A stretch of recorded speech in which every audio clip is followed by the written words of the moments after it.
Hi friends, నేను మీకు ఇప్పుడు ఒక వీడియో చూపించబోతున్నాను. చూడండి, ఇవి జెల్లీ లాగా ఉన్నాయి కదా.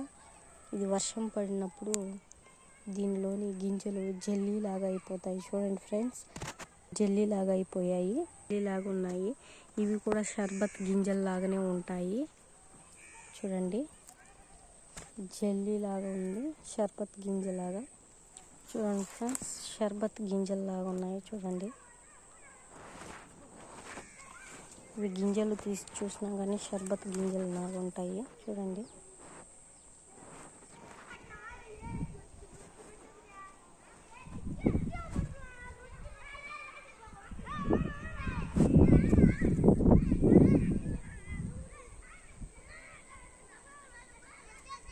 చూడండి ఫ్రెండ్స్, షర్బత్ గింజల్లాగా ఎంత బాగున్నాయో. లైక్ చేసి సబ్స్క్రైబ్ చేసుకోండి ఫ్రెండ్స్. మా ఛానల్ని మరిన్ని వీడియోలు మీకోసం చేస్తాము.